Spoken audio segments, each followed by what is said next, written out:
တနေ့လာနေခင်ဗျာကျွန်တော်ဆိုင်ကိုလာဝယ်ရင်ကျွန်တော်1000 discount ပေးမယ်ဒါမှမဟုတ်အခုကျွန်တော်ခင်ဗျားကို keep up ပေးလိုက်မယ်အဲ့ဒါဆိုခင်ဗျားဘယ်ဟာပို့ပြီးတော့ယူမှာလဲပို့ chance ပိုများတော့ခင်ဗျားက discount ပဲလာယူမှာတကယ်တမ်းတော့အတူတူပဲခင်ဗျား gift card ကိုယူပြီးတော့ကျွန်တော်ဆိုင်ကိုလာရင်လည်းဟို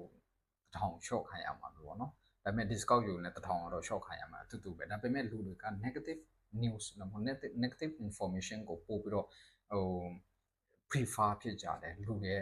ဒီအုံနောက်အရာပေါ့နော်အဲ့တော့ဒါ loss aversion လို့ခေါ်တယ်ဒီ AI model တွေဆိုရင်သူတို့ဘယ်လိုလုပ်လဲဆိုတော့သူတို့အဲ့ဒီဟာကို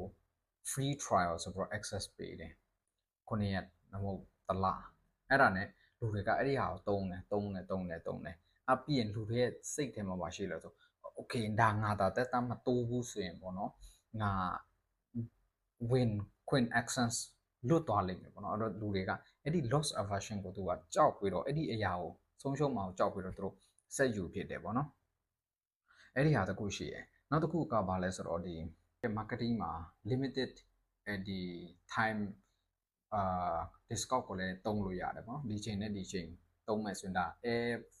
flight တွေမှာဆိုရင်သူတို့အဲ့ဒါတုံးကြတယ် flight ticket ဝယ်တဲ့အခါမှာသူက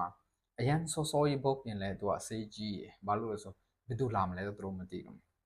ဒါမို့နည်းနည်းနီးကပ်လာမှလဲစေးရကြီးတယ်ဒါမှမဟုတ်ရင်အကဲ okay booking လုပ်တဲ့လူမရှိဘူးဒီနေ့ရောက်နေပြီဒီနေ့ flight ကထွက်ဖို့နိုင်ရည်ပဲကြံတော့တယ်ဒါပေမဲ့လူတွေကခုံမပြည့်သေးဘူးဆိုရင်ခုံပြည့်ရင်တော့ဒီသူတို့ကစေးကြီးရယ်ခုံမပြည့်ဘူးဆိုရင်တော့သူတို့စေးကအရန်နှိမ့်တယ်အဲ့လိုမျိုးစေးအရန်နှိမ့်တယ်အဲ့လိုမျိုးပုံစံဖြစ်တယ်အဲ့တော့ဒီ limited offer ကိုသူတို့ပေးတယ်ဒီချိန်နဲ့ဒီချိန်လုပ်မယ်ဆိုရင်ဒီ discount ကိုရမယ်ပေါ့နော်နောက်တစ်ခုကဘယ်နေ့ဘယ်အချိန်မှာဝယ်လိုက်မယ်ဆိုရင်ဒါနောက်ဆုံးပဲပေါ့ကွာအဲ့လိုပုံစံလဲလုပ်လို့ရတယ်နောက်ပြီးတော့ကျွန်တော်ဒီနေ့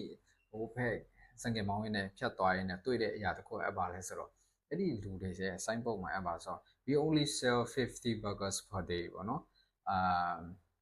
when it's gone is gone ပေါ့နော်သူရေးထားတဲ့ပုံစံတော့သဘောတချတယ်သူကတကယ်ဘက်ကအလုံး90ကိုသူရောင်းမှာပေါ့ကွာဒါပေမဲ့ကုန်သွားရင်တော့လာမမေးနဲ့ဆိုတဲ့ပုံစံဒါပေမဲ့အလုံး90နေတဲ့ဘက်ကမဟုတ်ဒါပေမဲ့လူတွေကကွာ